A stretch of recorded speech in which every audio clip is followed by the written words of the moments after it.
Hey everybody, this is Gary Dean with Sentiment Timing, and this is our technical video report for Tuesday, May 6, 2025. So we saw another gap down today, and really a lot of the work, towards the, it's actually was almost an identical day as we had yesterday, where we had a gap down, and then it was pretty much just a grind higher the entire day until we closed the gap, and then we saw selling.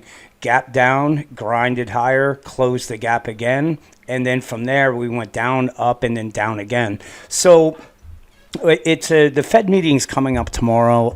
I really think that's what all eyes are going to be on. And if we open down, I'm still think the same thing would happen. If we gap down tomorrow, they'll come up and close the gap, going right into, say, the Fed meeting. And if it's something, I mean, I don't obviously have any inside information as far as what Powell's going to do, but I know his comments on the tariffs got a lot of people aggravated at him, investors and everybody, because he really didn't have any right to say what he did. He doesn't know what the tariffs are going to do, so you can't assume things.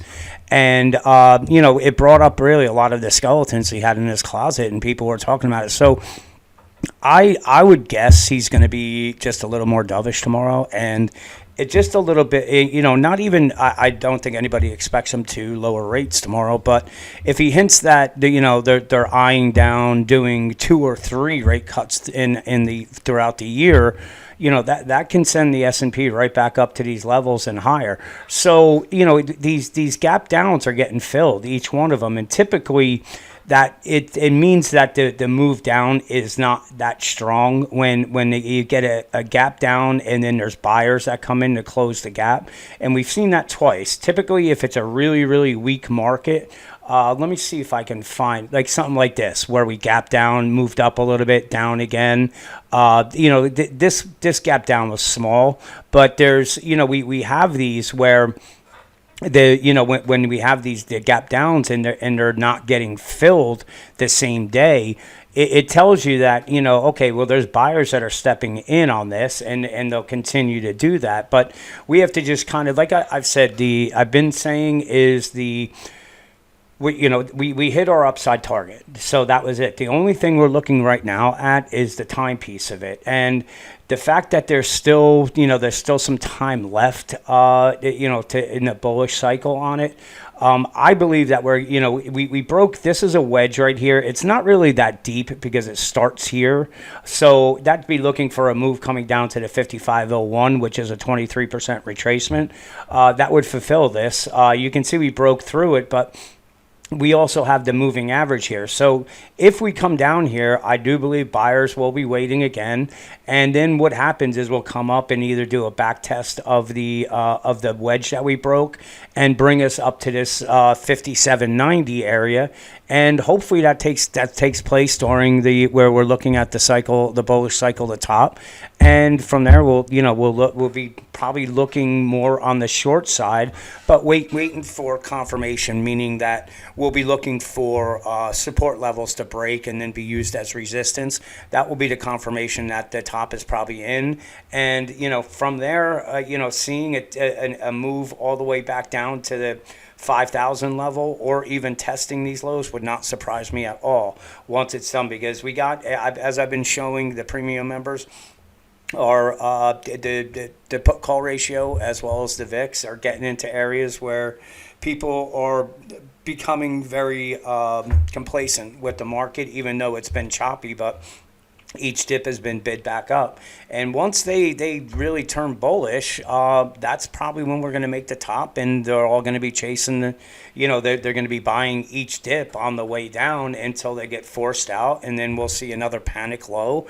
And that is when, I think the clear buy time is after this next cycle, because the next bullish cycle lasts for a little while. It goes into the fall time period. And if we're looking at tariffs, that possibly we have a majority of the countries that work out deals, seeing the S&P trading up above the all-time highs would not surprise me at all. So down here, we want to use, we're going to keep an eye on things, and we want to see what the, if what support levels hold. Now, the fact that we don't have any bearish divergences, that's what's leaving the door open that these lows will get taken out. And if that's the case, as I've been showing you, the actual next target line that I would be looking at would be the right at the 50 week moving average, which is at the 47.76.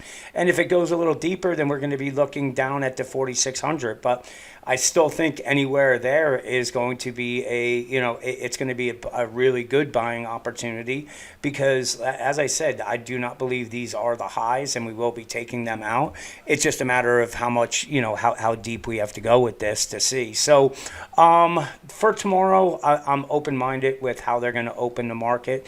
If they open down, this is really some important support right here. It's the 200-day moving average on the hourly chart. You can see that would mean that we burned off these bearish sort of sell signals here, because we retraced almost 200 points to the downtime and that to the downside, and that's typically what these things call for, anywhere from 100 to 200 points down. So it could be just an ABC move down, but if this is taken out, we do have this support right here at the 54.48, but most likely we're going to be coming back down and probably testing the 53.74 level. So I really wouldn't be too comfortable believing that we're coming back up if we do come all the way down here, because what I would be anticipating would be we get a bounce to retest the highs, and these were the highs here, and that takes place during the the bullish topping cycle that we're watching. On the up, so that's what we're looking at as far as support. And then on the resistance, really, this is going to be the key right here. Is going to be the bears have to get it above the 56.50.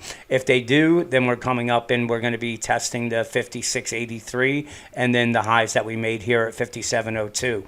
But you can see, remember I was showing you the ABC pattern, and that's really looking right around this 55.69 too. That's also this support. So we want to keep an eye on that. If they lose it, then that's when I believe we're probably going to come down and test that 5,500 level, and possibly 55.34. But then there's also that 5,500 as well. So let's just take things. I'm not really going to sit there and say I know what's going to happen in the next few couple days. I think that the upside targets were reached. So whether we don't make them the last one, I still think it's a pretty good success from what we did, because if you remember, this is when I sent out the alert saying that this is a panic low right here and you can buy. And anybody that bought I'll actually go to them right now. Okay, so anybody that bought these quantum stocks, because I've been putting them out, I've been actually putting out the live charts on them too from my stock charts. I mean, this is when I put this out here, and I said, this is a great buying opportunity.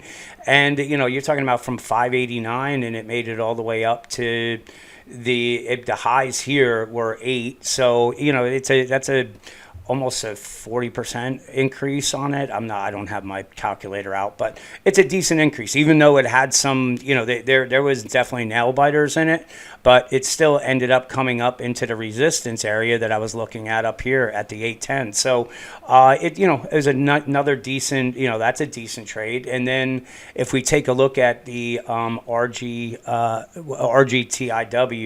again, this was April 7th right here. That was at 216 and made it up to 371. So again, over a 40% increase on that. That's the SPY. Hang on one second. RGTI, another one. So here's your 4.7 is right around in this area here. Let's just call it here. So 750 up to 10, almost it's a 50% gain. And then finally, where's the other one that I have? Hang on one second. All right, the last one that I was showing, that was QTUM. Again, here's your April 7th low at 63. This has made it all the way up to 79. So this is, and then I believe it on Friday, I sent